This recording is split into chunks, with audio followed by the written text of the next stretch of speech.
بحیرہ سلطانہ صاحبہ تشریف لائیں. سر اس کا پیٹرن یہ ہے کہ جو ہمارے صدر محترم ہے وہی اس جلسے کی نظامت فرمائیں گے. تو میں شمس الہدیٰ صاحب سے گزارش کر رہا ہوں کہ آپ اس جلسے کا باقاعدہ تعلیم انسٹیٹیوٹ نئی دہلی کے زیر اہتمام محمود حیاض میموریل ٹرسٹ بنگلور کے اشتراک سے یہ 2 روزہ قومی غالب سیمینار عنوان غالب اور عالمی انسانی قدروں کے پہلے تکنیکی اجلاس میں آپ تمام مقالہ نگاران اور سامعین خواتین و حضرات کا خیر مقدم ہے. چونکہ صدر ہی جو ہے نظامت فرائض بھی انجام دے گا اس لیے میں حاضر ہوں. اور اس کا پہلا افتتاحی اجلاس کل شام میں منعقد ہوا. آپ تمام اس میں نے شرکت کی. پروفیسر شائستہ میڈم جو اس کی نائب صدر ہے محمود ٹرسٹ یہ بھی تشریف فرما ہے. اور کل خلیل مامون صاحب کا طویل ترین میں کہوں گا اور بڑی تفصیل سے خود بات میں سماعت فرمایا غالب کے اوپر عالمی انسانی قدروں کے تعلق سے. اب آج جو ہے بڑی محنت سے جو مقالہ نگاران تشریف لائے ہیں مقالے لکھ رہے ہیں اس کے تعلق سے گفتگو ہوگی. تو بغیر کسی تبدیلی اور کلمات کے میں سب سے پہلے ہمارے پاس 4 مقالہ نگاران ہیں. ان میں سب سے پہلے محترمہ مدر فاطمہ کو میں دعوت دیتا ہوں کہ آپ اپنا مقالہ جہاں ہیں یہ دہلی یونیورسٹی ذاکر حسین کالج میں یہ ریسرچ اسکالر ہے ریسرچ کر رہی ہیں. تو یہ غالب اور عالمی انسانی قدروں کی مان سے آپ اپنا مقالہ پیش کریں. پوچھتے ہیں لوگ کہ غالب کون ہے, کوئی بتلاؤ کہ ہم بتلائے کیا. کچھ افراد تاریخ کے خالق ہوتے ہیں اور تاریخ کے ساتھ ساتھ خود فنا ہو جاتے ہیں, لیکن چند ایسے ہوتے ہیں جو جریدہ عالم پر نقش دوام بن جاتے ہیں. غالب کا شمار بھی ان خوش قسمت ترین لوگوں میں ہوتا ہے جن کی شاعری, شخصیت اور ادبی کارناموں کے حوالے سے بے شمار کام ہوئے ہیں اور اب تک ہو رہے ہیں. ایک بڑی طویل فہرست ہے ان محققین اور ناقدین کی جنہوں نے غالب پر مضامین یا کتابیں لکھ کر اپنی غالب شناسی کا ثبوت دیا ہے, جس کے پیش نظر نثار احمد فاروقی نے تلاش غالب میں بڑی دلچسپ بات لکھی ہے. ہمارے نقادوں اور محققوں کا غالب پر کچھ نہ کچھ لکھنا ایسا ضروری ہو گیا ہے جیسا کہ مناسک حج میں میدان عرفات کا قیام کہ اس کے بغیر حج ہی نہیں ہوتا. نہ صرف محققین یا ناقدین بلکہ معمولی سے معمولی اردو جاننے والے بھی غالب کی شخصیت اور ان کے کلام میں دلچسپی رکھتے ہیں. غالب کے بے شمار اشعار ہماری زبان میں اس طور پر داخل ہو گئے ہیں کہ وہ زبان کا ہی حصہ بن گئے ہیں. مثلا زندگی اپنی جب اس شکل سے گزری غالب, ہم بھی کیا یاد کریں گے کہ خدا رکھتے تھے. ہر ایک بات پہ کہتے ہو تم کہ تو کیا ہے, تم ہی کہو یہ اندازے گفتگو کیا ہے. جلا ہے جسم جہاں دل بھی جل گیا ہوگا, کریدتے ہو جو ابراج جستجو کیا ہے. بنا ہے شہر کا مصاحب پھرے ہے اتراتا, وگرنہ شہر میں غالب کی آبرو کیا ہے. اسی طرح سے بہت سارے اشعار میں نے کوٹ کیے ہیں. 2-3 پکڑے جاتے ہیں فرشتوں کے لکھے پر ناحق آدمی, کوئی ہمارا دم تحریر بھی تھا. ذکر اس پریوش کا اور پھر بیاں اپنا بن گیا رقیب آخر تھا جو رازاں اپنا. کی میرے قتل کے بعد اس نے جفا سے توبہ, ہائے حضور پشیماں کا پشیماں ہونا, وغیرہ وغیرہ. اس طرح کے بے شمار اشعار ہیں جن سے ہماری زبان اور کان ناشنا نہیں. نجی صحبتوں سے لے کر علمی اور ادبی گفتگو تک ہر موقع و محل کی مناسبت سے یہ اشعار ہماری سماج سے ٹکراتے ہیں. اور اس ایسی مقبولیت شاذ و نادر ہی کسی کے نصیب میں آئی. اس کی مقبولیت کے وجوہ میں سے ایک وجہ وہ انسانی خصوصیات یا اقدار ہے جن سے غالب متصف تھے. ان کی شخصیت کے ساتھ ساتھ ان کے فن میں بھی انسانی شخصیت و کردار کے مختلف اقدار کی نمائندگی پوری طرح موجود ہے. اسی لیے ہم اس میں اپنے جذبات و احساسات کی ترجمانی محسوس کرتے ہیں. دیکھنا تقریر کی لذت کہ جو اس نے کہا, میں نے یہ جانا کہ گویا یہ بھی میرے دل میں ہے. بہرحال اب سوال یہ پیدا ہوتا ہے کہ ماقبل میں عالمی انسانی اقدار کا جو ذکر آیا تو وہ کیا ہے اور کس کے ذریعے سے طے کیے جاتے ہیں. اس کے جواب میں مختصراً کہا جا سکتا ہے کہ اقدار وہ رویہ یا وہ عناصر ہیں جن کا انفرادی یا اجتماعی زندگی میں اختیار کرنا لازمی ہے. یعنی اقدار کے بغیر انسانیت یا مہذب ہونے کا تصور نہیں، اور یہ اقدار طے کرنے والے بنیادی اداروں یا سرچشموں میں مذہب، تہذیب، معاشرہ، فکر و فلسفہ اور قانون وغیرہ ہیں، اور ان کے ذریعے سے جو عناصر طے کیے گئے ہیں وہ تقریباً ہر جگہ یکساں ہے. یعنی دوسرے لفظوں میں یوں کہا جا سکتا ہے کہ یہ اقدار یا قدرے مستقل اور آفاقی ہیں اور پوری دنیا میں یکساں ہے. مثلا تمام تہذیبوں یا مذہب میں یہ یکساں ہے کہ جھوٹ بولنا غلط ہے، اور صدیوں سے سب اسی بات پر اٹل ہے. ان یکساں اور مسلمہ حقیقتوں میں حق، حسن اور خیر کے عناصر بہت بنیادی اور اہم ہے. یعنی حق، حسن اور خیر کے تصور سے کہیں انکار نہیں ملتا. ہماری ہندوستانی تہذیب جو قدیم تہذیبوں میں سے ایک ہے، اس میں بھی ستیم، شیوم، سندرم کا تصور ملتا ہے. غالب بھی انہیں بنیادی قدروں کے امین رہے. انسان اپنی طریقۂ زندگی، روایات کے احیاء، تہذیب سے ہی ترقی کے منازل طے کرتا ہے اور اپنا مقام و معیار قائم کرتا ہے. غالب کی مثالی شخصیت یا کردار میں کئی پہلو بہت نمایاں ہیں. مثلاً صلاحیت کا صحیح استعمال، تقلید محض سے اجتناب، انفرادیت کا احساس، شوخی و ظرافت، انسانی نقطۂ نظر سے مسائل کا مشاہدہ، اور احباب اور قرابت داروں سے خلوص وغیرہ وغیرہ. ان کے علاوہ بھی بے شمار ایسی صفات ہیں جن کا شمار بیک وقت مشکل ہے. یعنی غالب کی شاعری کی طرح ان کی شخصیت بھی بہت ہماگیر اور پہلودار ہے کہ زیر نظر عنوانات میں اگر اضافہ کیا جائے تو وقت شاید کم پڑ جائے. حالی سے لے کر خورشید الاسلام اور پھر اس کے بعد سے اب تک اس حوالے سے گفتگو ہوتی رہی ہے، اور آئندہ بھی کچھ نہ کچھ شاید گنجائش باقی رہے. ان کی شخصیت اور کردار کو جانچنے کے لیے اس حقیقت کو پیش نظر رکھنا ضروری ہے کہ وہ ابھی کم سنی میں ہی تھے کہ ان کے والد اور چچا کا انتقال ہو گیا. ظاہر ہے کہ یہ صورتحال ان کے لیے انتہائی صبر آزما ہوگی. گرچہ ان کے ننیال والوں نے ان کی اور ان کے بھائی بہنوں کی پرورش اپنے ذمہ لے لی اور کسی طرح ان کی آبائی پینشن کا بھی بندوبست ہو گیا، لیکن اس کم عمری میں ان کے لیے یتیم ہونے کا احساس ناگزیر تھا. اس احساس کے دو ہی رد عمل ہو سکتے تھے. ایک تو یہ کہ ان پر ایک ہی طرح کی بے سر و سامانی کا احساس ہمیشہ طاری رہتا، جس کے نتیجے میں وہ شدید قسم کے احساس کمتری میں مبتلا رہتے. اس خطرناک صورتحال کے نتائج کے بارے میں ماہرین نفسیات بخوبی روشنی ڈال سکتے ہیں. ہم صرف اتنا کہہ سکتے ہیں کہ وہ غالب جس کو آج ہم جانتے ہیں وہ اس طرح سے ہرگز نہیں ہوتے. دوسرا رد عمل یہ تھا کہ وہ اس خلا کو پور کرتے جس سے ان کی زندگی میں ناہمواری پیدا ہو سکتی تھی. انہوں نے اسی دوسرے رد عمل کو قبول کیا، اور صرف یہی نہیں بلکہ کم عمری کے باوجود کچھ بڑا کرنے کی خواہش نے ان کے شعور کو باطل تخیلات کی آمد جگہ نہ ہونے دیا، بلکہ اتنی معمولی سی تعلیم کی بنیاد پر اپنے ذاتی مطالعے کی قوت سے جو ادبی قصر انہوں نے تعمیر کیا، اس کی بلندیاں آج کسی سے پوشیدہ نہیں ہیں.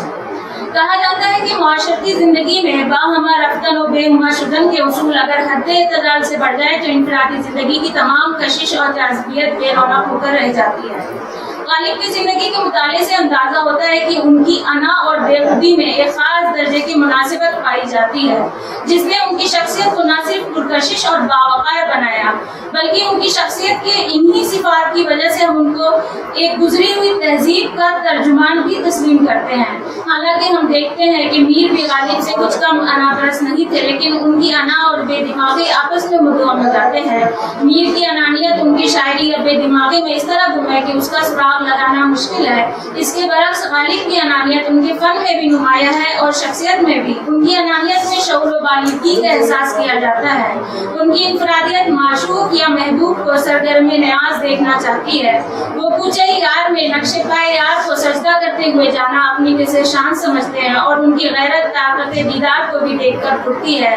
کیوں جل گیا نہ تابے رخے یار دیکھ کر، جلتا ہوں اپنی طاقت دیدار دیکھ کر. غرض یہ کہ غالب کی انا میں ایک خاص قسم کا تناسب اور نفیس اعتدال پایا جاتا ہے. حالانکہ غالب کے یہاں احساس کمتری کی نشاندہی بھی کی گئی اور نرگسیت میں مبتلا قرار دینے کی بھی کوشش کی گئی، جبکہ اس تعلق سے ایک نہایت عمدہ مضمون ماہ 9 کراچی فروری 1965 میں غالب اور نرگسیت کے عنوان سے شامل ہے، جو پڑھنے سے تعلق رکھتا ہے. اس میں کوئی شک نہیں کہ غالب کے تعلق سے نرگسیت اور انانیت وغیرہ کی باتیں اس قدر عام ہو گئی کہ دوسری قابل قدر باتیں پردہ خفا میں چلی گئی. حقیقت یہ ہے کہ وہ ایک دردمند دل رکھتے تھے، اور ان کی اپنی زندگی جس طرح علام و روزگار سے دوچار رہی، اس کا نتیجہ یہ تھا کہ وہ دوسروں کے رنج و الم کو سمجھے. یہی وجہ ہے کہ جب کسی عزیز کی تکلیف و پریشانی کا ان کو علم ہوتا تو مضطرب ہو جاتے اور یہ اضطراب اس وقت تک برقرار رہتا جب تک اس پریشانی اور تکلیف کے دور ہونے کی اطلاع نہ مل جائے۔ ان کے کردار میں یہ درد مندی اور غمگساری صرف احباب اور عزیزوں کے لیے ہی مخصوص نہیں تھی، بلکہ ان کے دل میں عام انسانوں کے لیے یہی جذبہ کار فرما تھا جس کا اظہار انہوں نے اپنے کلام اور خطوط میں جا بجا کیا ہے۔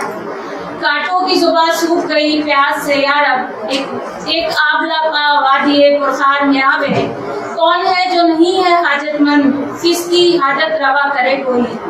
ایک خط میں نواب علاؤالدین خان کو تحریر کرتے ہیں، قلندری و آزادگی و ایثار و کرم کے جو دوائی میرے خالق نے مجھ میں بھر دی ہے، ان میں بقدر ہزار ایک وجود میں نہ آئے، نہ وہ طاقت جسمانی کے لاٹھی ہاتھ میں لوں اور اس میں ایک شطرنجی اور ٹین کا لوٹا ماں سود کے ایک رسی کے لٹکا لوں اور پیادہ پا چل دوں۔ کبھی شیراز جا نکلا، کبھی مصر جا ٹھہرا، کبھی نجف جا پہنچا، نہ وہ 10 گاہ کے ایک عالم کا میزبان بن جاؤ۔ اگر تمام عالم نہ صحیح، جس شہر میں رہوں اس میں بھوکا نظر نہ آئے، خدا کا مقبور، خلق کا مردود، بوڑھا، ناتواں، بیمار، فقیر، نغبت میں گرفتار اور معاملات کلام و کلام سے قطع نظر کرو، وہ جو کسی کو بھیک مانگتے نہ دیکھ سکے وہ اور خود در بدر کی بھیک مانگے وہ میں ہوں۔ اس خط میں یا دیگر خطوط میں بھی عام انسانوں کے لیے جن درد مندانہ جذبات کا اظہار انہوں نے کیا ہے وہ غور طلب ہے۔ اس طرح کی بے شمار مثالیں ان کے خط میں جا بجا بکھری پڑی ہیں، جن سے بخوبی اندازہ لگایا جا سکتا ہے کہ وہ ایک درد مند دل رکھنے کے ساتھ ساتھ کسی کی دل آزاری نہ ہو اس کا بھی بہت خیال کرتے تھے۔ اس تعلق سے بھی ایک واقعہ تذکرہ غوثیہ میں موجود ہے۔ ایک روز کا ذکر ہے جب مرزا رجب علی مصنف فسانہ عجائب لکھنؤ آئے اور مرزا نوشہ سے ملے۔ اثناء گفتگو میں پوچھا، مرزا صاحب اردو زبان کس کتاب کی عمدہ ہے؟ کہا چہار درویش کی۔ میاں رجب علی بولے اور فسانہ عجائب کیسی ہے؟ مرزا بے ساختہ کہہ اٹھے، اجی لاہور ولا قوت، اس میں لطف زبان کہاں، ایک تک بندی اور بھٹیار خانہ جمع ہے۔ اس وقت تک مرزا نوشہ کو یہ خبر نہ تھی کہ یہی میاں ظہور ہے۔ جب چلے گئے تو حال معلوم ہوا، بہت افسوس کیا اور کہا ظالموں پہلے سے کیوں نہ کہا۔ دوسرے دن مرزا نوشہ ہمارے پاس آئے، یہ قصہ سنایا اور کہا حضرت یہ امر ہم سے نادانستگی میں ہو گیا، آئیے آج ان کے مکان پر چلے اور کل کی مکافات کرائے۔ ہم ان کے ہمراہ ہو لیے اور میاں سے ان کی فرودگاہ پر پہنچے۔ کے بعد مرزا صاحب نے عبارت آرائی کا ذکر چھیڑ دیا اور ہماری طرف مخاطب ہو کر بولے، جناب مولوی صاحب، رات میں نے فسانہ عجائب کو بغور دیکھا تو اس کی خوبی عبارت اور رنگینی کا کیا بیان کروں، نہایت فصیح و بلیغ عبارت ہے۔ میرے قیاس میں تو ایسی عمدہ نثر پہلے نہ ہوئی نہ آگے ہوگی، اور کیوں کر ہو اس کا مصنف اپنا جواب نہیں رکھتا۔ غرض اس قسم کی بہت سی باتیں اپنی خاکساری اور ان کی تعریف کر کے میاں سرور کو بہت مسرور کیا۔ دوسرے دن ان کی دعوت کی اور ہم کو بھی بلایا۔ اس وقت بھی میاں سرور کی بہت تعریف کی۔ مرزا صاحب کا مذہب یہ تھا کہ دل آزاری بڑا گناہ ہے اور در حقیقت یہ خیال بہت درست تھا۔ غالب کے اردو خطوط کی تعداد جو مولانا غلام رسول مہر نے مرتب کیے ہیں تقریباً 650 ہے۔ جن حضرات کو یہ خطوط لکھے گئے ہیں وہ 90 افراد ہیں۔ ان تمام خطوط کا بغور مطالعہ کرنے کے بعد آپ اس حقیقت سے متاثر ہوئے بغیر نہیں رہ سکتے کہ ان کو اپنے مکتوب لہتا کتنا پاس خاطر تھا اور وہ اپنے اعزاء و اقربا سے کس درجہ مخلص تھے۔ ان تمام خطوط میں کہیں بھی ایسا اشارہ نہیں ملتا جس کی بنیاد پر کہا جا سکے کہ انہوں نے فلاں مقام پر مکتوب لے کے دل کو ملول و رنجیدہ کیا ہے۔ حالی نے غالب کے مرثیے میں ان کی اسی صفت کو اس شعر میں بیان کیا ہے، بے ریائی تھی زہد کے بدلے، اگرچہ زہد اگر اس شعار نہ تھا، یہ بے ریائی